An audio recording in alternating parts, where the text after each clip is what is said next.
महाराज जी, महाराज जी, एक ऐसा प्रश्न है कि जो सबके लिए हो सकता है। महाराज जी ये कह रहे हैं कि मैंने जब से आपका सत्संग सुना है, वैरागी जीवन जीने का मन करता है, पर गृहस्थ जीवन में रहने के कारण परिवार को धोखा देने से डर भी लगता है। महाराज जी, ये बहुत सारे शरणागत परिकर भी हैं और जो आपको सुनते हैं तो मन में एक ऐसा आता है कि अब तो वैराग्य भाव से रहे।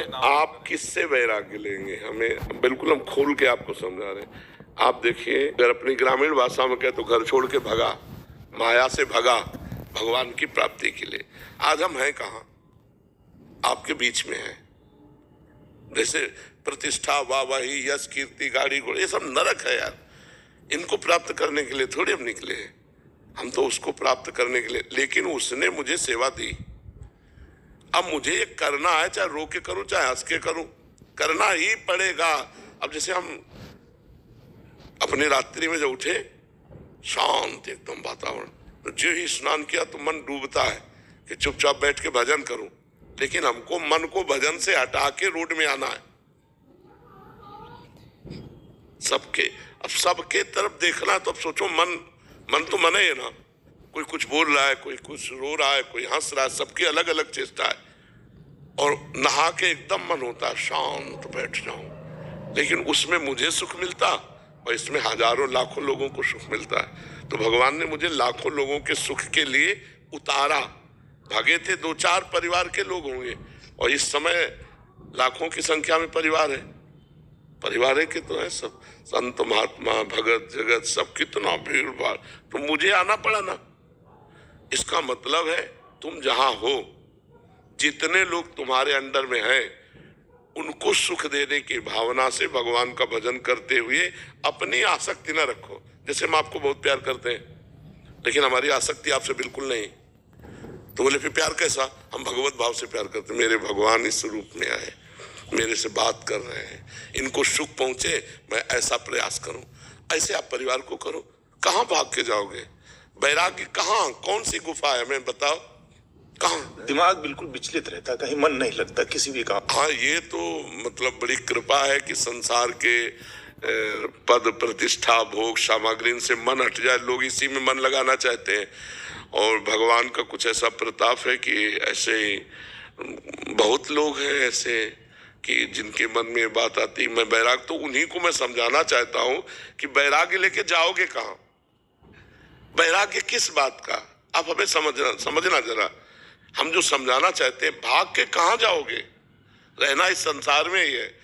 अब हमसे कोई कहे तो हमें इसकी कोई परेशानी नहीं। क्यों? क्योंकि मेरा नहीं है, ये प्रभु का है। मुझे सेवा दी, यहाँ थोड़ी देर बैठ करके एकांतिक किया, चले गए। हमें सेवा दी, सबसे मिले, चले गए। हमारा कोई नहीं संसार में, और सब कोई हमारा है।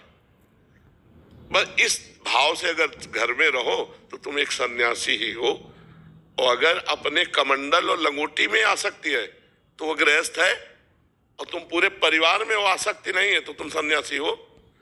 अंदर से हमें सुधार करना है। हमें भागने के बाद पता चला कि भगवान को प्राप्त करने के लिए कहीं भागने की जरूरत नहीं। जो हम समझ पाए, मन का उद्देश्य बदलने की जरूरत है, अपने आचरण बदलने की जरूरत है। अपना उद्देश्य बदल गया, सब बात बन गई। आप गृहस्थ होकर कह रहे हो कहीं मन नहीं लग रहा, एकमात्र भगवान की तरफ, तो उद्देश्य बढ़िया बन गया ना। तो आप गृहस्थ में रहते हुए संत हैं नहीं। आप भाग कर जहां जाएंगे वहां माया ही माया है। गो गोचर जहां लग मन जाई, सो सब माया जानो भाई। कहीं भागने की जरूरत नहीं, बस अपने आप को बदलने की जरूरत है। अपने लालच और स्वार्थ कुछ भी नहीं। हाँ, ये तो सत्संग का प्रभाव है। सत्संग, अब जैसे परिवार है, अब परिवार से अलग निकलना, फिर उस कर्तव्य का कौन पालन करेगा, तो बड़ी समस्या है। अब जैसे हम निकले, हमारा कोई कर्तव्य नहीं था। 3 भाई थे, एक बड़े थे एक छोटे थे, बीच वाले थे, हमने खसक लिया। बचपन से कोई हमारा कोई संबंध किसी से नहीं था। 11 वर्ष की अवस्था थी, कोई कर्तव्य नहीं था। जो कर्तव्य थे वो करने वाले थे, इसलिए निकल गए। नहीं, अगर माता पिता की सेवा करना हो या कोई कर्तव्य, मान लो ब्याह कर लिया है, पुत्र है, पत्नी, अब भागना उचित नहीं। अब वहीं बैठ करके भजन करते हुए भगवान की प्राप्ति करो। गृहस्थ धर्म से भी भगवत प्राप्ति होती है। तो आपका क्या मतलब, गृहस्थी में कितना रोल रह गया है तो आप देखोगे ना। तो उसका पालन पोषण करना आपका कर्तव्य है। भागो नहीं, भागने की जरूरत नहीं है।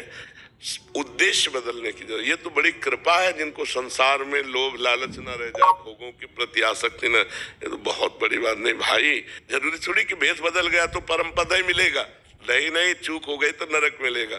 और गृहस्थी में है, किसी से प्रणाम नमस्कार, तुम्हें कौन महात्मा मान के प्रणाम करेगा? लेकिन तुम्हारे अंदर कोई लालसा नहीं, कोई इच्छा नहीं, भगवान का भजन करते हो, पूरा का पूरा भजन आपका सेव हो रहा है। यहाँ तो प्रणाम नमस्कार में भी तो जा रहा है, रोटी खा रहे हैं उसको भजन जा रहा है, कपड़ा दे रहा है उसको भजन जा रहा है, प्रणाम कर रहा है वो भजन ले रहा है।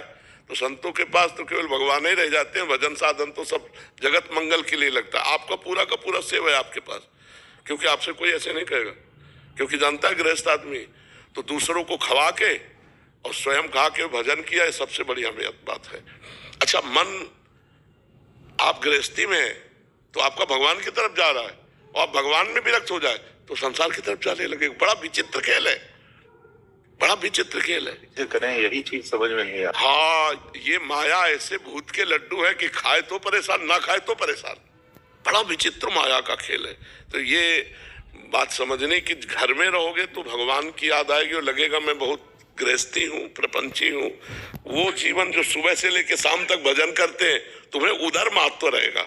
और जब इधर आओगे ना तो इधर से फिर उधर का महत्व रहेगा। जब महीना 2 महीना 4 महीना 6 महीना संयम से रह जा तो याद आएगा।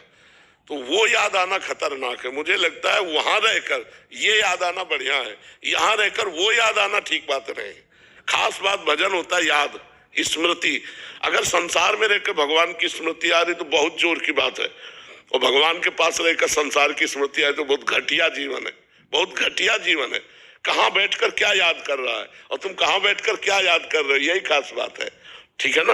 आप निराश मत होइए, खूब भगवान का नाम जप कीजिए और जो हो अपने कर्तव्य का पालन कीजिए। कर्तव्य का पालन भगवान की पूजा है।